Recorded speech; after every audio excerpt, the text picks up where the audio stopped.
Good morning, good morning, good morning. This is Karen Allen, and I am doing a pre-record of part 3 of the destabilization of a dream. I attempted to go live this morning and the internet wouldn't let me be great. So if we can't go through, we just have to go around. So this is my around attempt. Thank you so much for joining me this morning. This is part 3 of 5, the destabilization of a dream. For those of you who are joining me for the first time, welcome, welcome, welcome. Please do go back and watch part 1 and part 2 so that you'll get the context of where we are today. Today, we are talking about the dark place. And just to give you a very brief synopsis, a couple of weeks ago, I read a book called U Squared by a man by the name of Price Pritchett.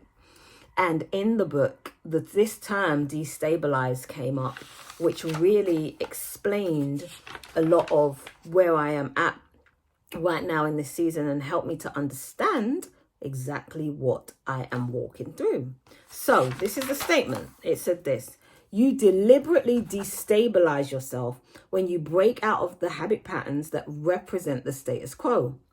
You create inner chaos for yourself. So be prepared for confusion, anxiety, and failure. It's all part of opening up yourself to a new methodology that has the potential to deliver exponential performance gains.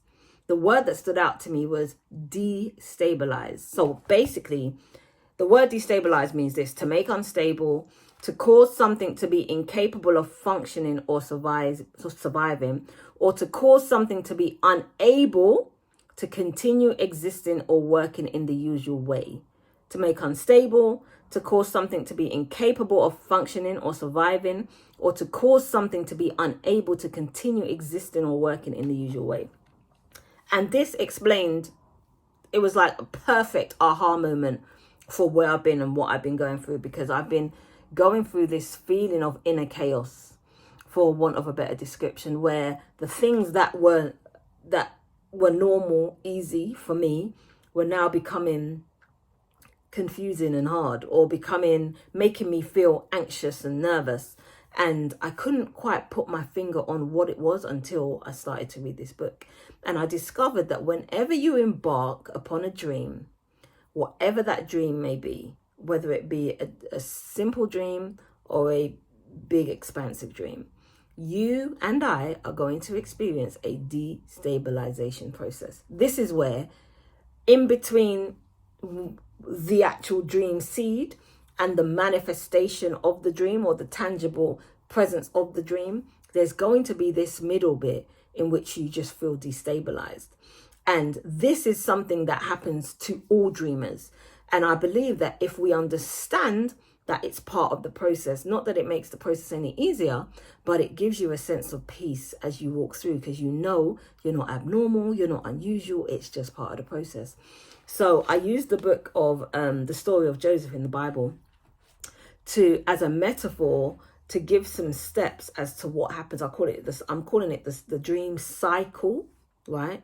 That you will have a dream, as Joseph did. So in the book of Genesis, I think it's chapter 37 in the Bible, Joseph had a dream. And then what he did was he told his dream to his brothers and his parents. So he had a dream, then he declared the dream. And as part of that declaration, his dream was threatened. So he experienced a death threat because he had a dream. Now, this is a metaphor for you and I. You got a dream. So what is your dream? Is it a dream of starting your own business, writing a book, getting more healthy, sorting out your finances, getting into a better relationship, getting into a relationship, developing your relationship with your children or your spouse? Or what does it look like? Moving home, going to a new country, whatever your dream is, you declare it, you tell someone. And I think that that's a good idea. It just depends who you tell. I'll tell the haters now. But I think that it's a good idea to declare your dream, and declaring your dream helps to even give you a sense of, okay, now I've said it, I've got to do it. So Joseph declares his dream, then he experiences a death threat. Everyone's going to experience a death threat. Something or someone is going to come against your dream. Something or someone is going to tell you you're not good enough, you're not smart enough, you're not pretty enough, you're not experienced enough. Whatever that is, it's a threat against your dream. Joseph had that. We're going to have that. Then he was thrown into a pit. And I've called that the dark place. His brothers were so envious of who he was and what he had that they threw him into a dark place. Again, as we pursue our dreams, we are going to experience dark places. These are places where we feel alone, we feel isolated, afraid, nervous, all of those feelings that come with the pursuit of a dream. You can't avoid the dark place in pursuit of your dream. Joseph couldn't avoid it. It didn't make sense at the time. And there's things that you might be going through right now that you're like, whoa, this doesn't make sense. This doesn't look like what it should look like. It doesn't feel like what I thought it would feel like. It's your dark place, part of the process. From the dark place, Joseph was sold into Potiphar's house. This is now where he was displaced. This is where now he felt like he didn't fit. Like he wasn't used to his surroundings. They didn't speak his language. They didn't embrace his culture. He was completely out of his comfort zone, out of his status quo. And again, when you are in pursuit of a dream, if you've never written a book before and you're writing a book and no one's around you has ever written a book, you're going to feel out of place. You're going to start having conversations that don't really resonate with those that you're used to. And you're going to feel as though you're in this thing by yourself for the most part until you start finding your tribe. So there will be a season of displacement where you just don't quite fit. And from there, Joseph was accused falsely by Potiphar's wife and thrown into prison. And in that place, he was disillusioned. What am I doing here? What is this? How did I end up here? I don't know if you've ever been en route to doing the thing that you feel is in your heart to do, that you feel passionate about. And then something happens that makes you question everything. Like, did I even think about this? Did I even think this through? Did I even weigh up the cost? What was the point? Why did I start this again? All of those things are disillusionments. When you start to question yourself, question why you started, question why people are not supporting you, question why you're not getting the doors open, question everything, questioning God, like, God, are you even hearing me? Disillusionment can cause you to give up on your dream, but it's part of the process. So Joseph was disillusioned while in prison, but, and this is one of the key points, it was in prison that Joseph had to make some decisions. He had to make a decision to believe in the dream. And we know that he made the right decision because you see that even though he was in jail, in prison, he was locked up, he still didn't allow it to stop him from being who he was. He was a dreamer. He was a dream interpreter. He was someone who served. He was someone who gave. He was someone who was excellent. He continued to be that even in the dark place, even in the place of disillusionment. And he made a decision that he wasn't going to allow where he was to confuse who he was. And someone needs to hear that. Where you are is no indication of who you are. The dream that you had is still on the inside, because all throughout this, nothing could take away the dream. He already had the dream. The dream wasn't erased. It wasn't reversed. It was just deep, deep, deep down. So he made a decision whilst in the place of disillusionment. And as a result of that decision, eventually, now it didn't happen in the time frame that he may have wanted, didn't probably happen in the way he thought it would go. None of this process happened the way I'm sure he thought it would go. And it's the same for you and I. We start off big ideas, big dreams, big goals, big visions, and nothing goes the way we planned. But that decision to still be a man of integrity, a man of character, a man of consistency, led to his deliverance. And he interpreted the dreams of the butler and the baker, and 2 years later, the butler remembered Joseph. And as a result of that remembrance, he was brought from the pit to the palace. And the deliverance resulted in the fulfillment of his dreams.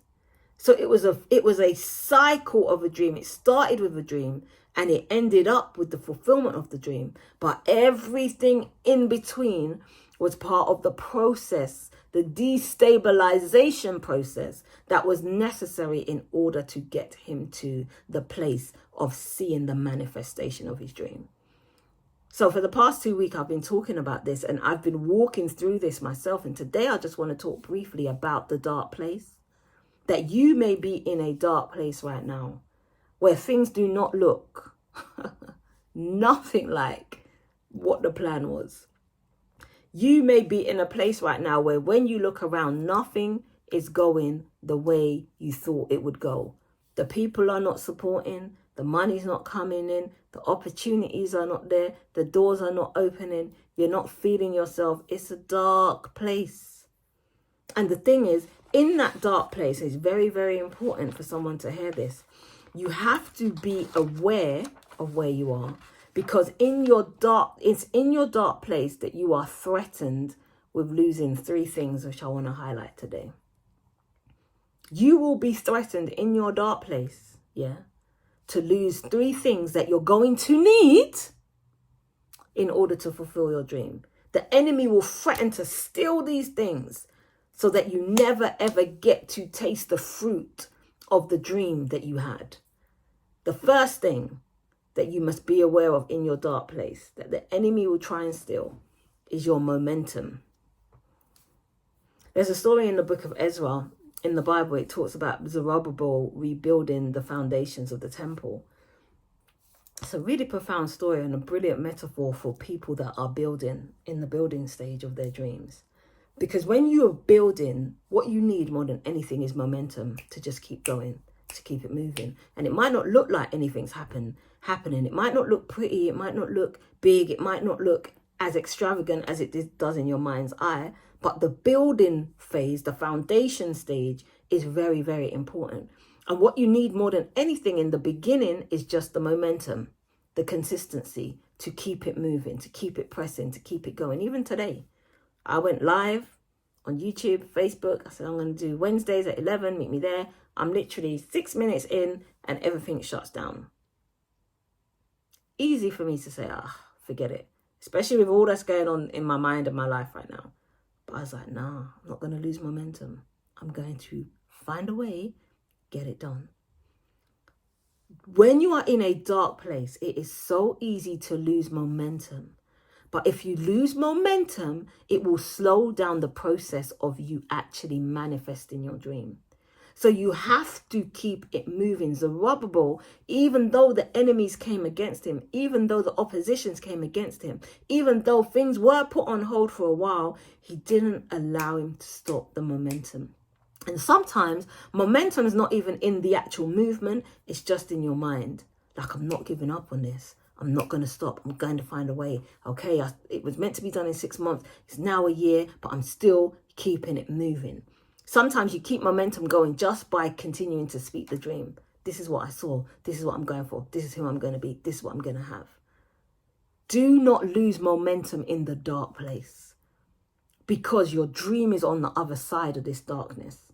The dark place, most people see the dark place as a negative thing. And for the most part, it is negative. But listen to this metaphor. There are powerful things that can come out of negative places. There are powerful things that can come out of negative places. Just because it's negative doesn't mean that it's bad.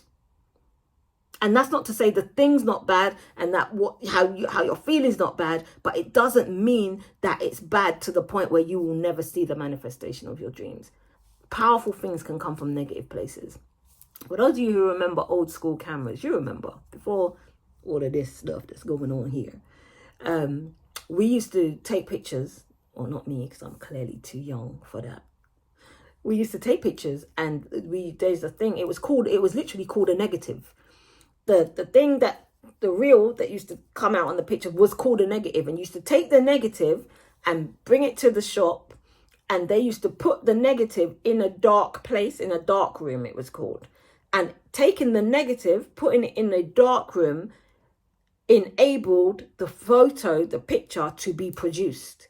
You had to take that which was negative, put it in a dark place for it to become something positive.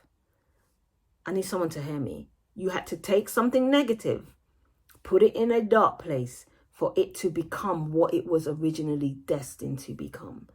And you may feel like you have lost momentum. You only lose momentum if you lose momentum. No one can make you lose momentum. Now, remember what I said. Momentum is not only about physical movement. It can just be the work you're doing on the inside while you wait, while you work another way around it, while you spy out the land. Momentum just means I'm not going to stop moving.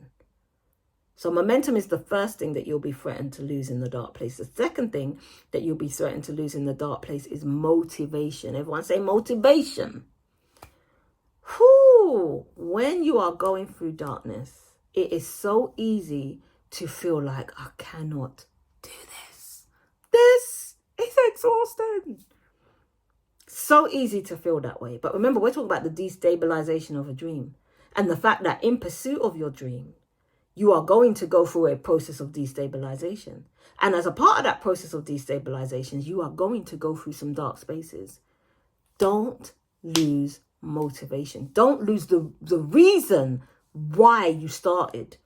Don't lose the reason why you have to get to the end. Don't allow the darkness to make you lose sight of the light. What do I mean by that? You are the light. You are it. The only thing that can stop it from being what it is you.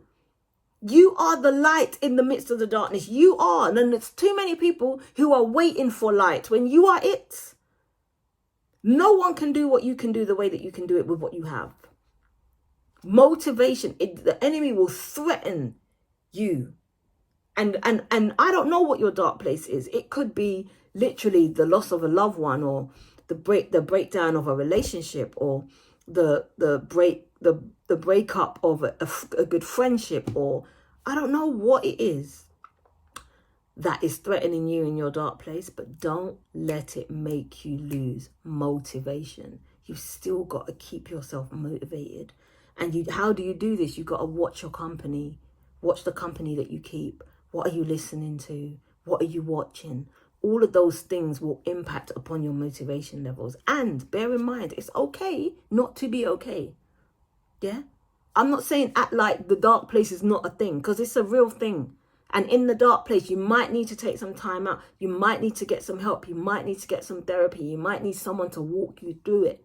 But don't allow it to stop the momentum, and don't allow it to stop the motivation, because it is not you. You are the thing, the person that will walk through it and get to the other side. The third thing that will be threatened in your dark place is your mind. Are you hearing me? The enemy is going to threaten to steal your motivation, your momentum, and your mind. Most importantly, your mind. Don't lose your mind in the dark place. Hear me, somebody. Don't lose your mind in the dark place. Because I say to my kids all the time, if you lose your mind, your life will follow. You've got to keep your mind guarded. Joseph was in a prison. When you read the story, so he went from dream to pit to Potiphar's house to prison. In there, his mind must have been threatened. Can you imagine being accused falsely and then imprisoned unjustly and still trying to hold on to your dream? Many of us are there metaphorically. Life, people, rejection, abandonment, betrayal will literally have us in a place where we're like, how did I get here? And there will be many times, at least once, but for those big dreamers like myself, many times where you feel like, whoo, losing my mind here. Don't lose your mind in the dark place. Hold on to your mind. The Bible says it this way: let the mind which is in Christ also be in you. You got to guard your mind. Again, you got to guard your mind from negative voices, from negative opinions, from what people didn't do and they're trying to convince you that you'll never be able to do. You got to guard your mind against that stuff in the dark place. And you've got to remind yourself of the dream. Don't lose sight of the dream. Don't let momentum stop you. Don't let motivation be stolen from you. Keep your mind guarded. Because the dark place is where you will be threatened, where your dream, which has been threatened, will try and steal these things that you're going to need on the other side. You're going to need momentum. You're going to need motivation. You're going to need your mind. So you cannot afford to lose them just because it's dark. So what's my encouragement today? As you walk through this process of destabilization, where you look around and you're like, boy, this is not how I thought it would be. This is not how I thought it would feel. This is not how I thought it would look. It is very possible that you're just going through a dark place. And remember the analogy of the pictures, the cameras, the negative going into a dark place to become something positive. That is just a part of the process. It's not the end of the story. Your dark place is not the end of the story. I want to tell you this quickly before I go. It was October 2018. I was in Dallas, in Texas, at Woman Thou Art Loose. I was with a group of 9 ladies, 10 of us in total, and we had hired an Airbnb to have this experience together, which was life-changing. And we all got to, some of us had to share a room, some of us not. I think a couple of us had rooms to ourselves. And there was this one particular room, which was the cinema room, but it had no windows in there. And no one wanted to go in that room. And I was like, oh, okay, I'll take that room, that's cool. So I stayed in the cinema room. There was no natural light in this room. And at night, when all the lights were off, the room would be literally pitch black. Pitch black. The walls were dark. It was like a dark red and black kind of tone. It was pitch black. And I'm an early riser. So when I'd get up early in the morning, there was this one tiny red dot on the wall in front of me that I could see. So it was pitch black, but I could see this red dot. And every night while I was there, I would wake up and I would just look at the red dot.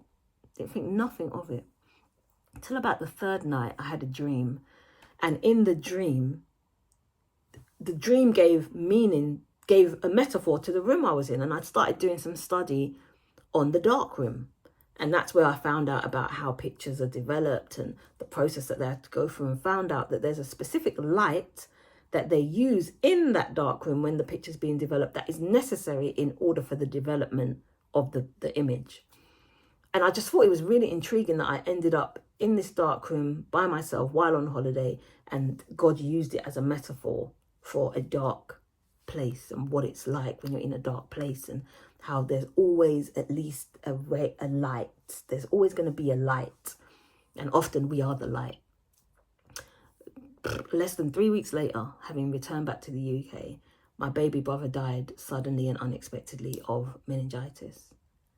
And I immediately entered, literally in my life now, I was in a dark room. Everything around me went pitch black as a result of his death.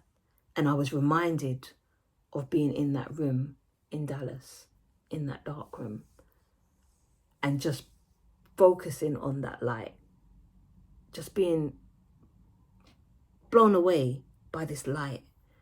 And during that time, my brother's passing and the transition and the preparing for his funeral, his homegoing, I just remember it's like the Lord was saying to me, don't lose sight of the light. Remember the light. Don't forget the light. And 3 years, coming on 4 years later, I'm now here telling you the same thing. No matter how dark it is right now, and no matter how dark it gets, don't lose sight of the light, because it is that light in the midst of the darkness that is going to produce the results of what was intended in the beginning. It's when the negative image goes into the dark room and is under a specific light that it comes out positive. Don't lose sight of the light. Jesus is the light of the world. When he left, he said to his disciples, you are the light of the world. Now I am the light of the world, and you are the light of your world. Do not lose sight of who you are just because of where you are. Be strong and very courageous. This destabilization that you are going through right now is but for a season. You will go full cycle, and you will see the manifestation of your dream if you just believe. And don't give up. That's me. I am Karen Allen. Thank you for joining me. If you are on YouTube, please like, subscribe, share, and all that jazz. I will absolutely attempt to go live next week, Wednesday at 11 a.m. on Facebook. If not, I'll just do this again, because if we can't go through, we're going to find a way around it. I do apologize for those of you who tried to find me live and couldn't. It was no fault of my own. I hope that you have been blessed today. Be blessed and be a blessing. Love on the ones that you love, and don't forget to say a prayer for your enemies. And I will see you same time next week, Wednesday, part 4, destabilization of a dream. Bye for now.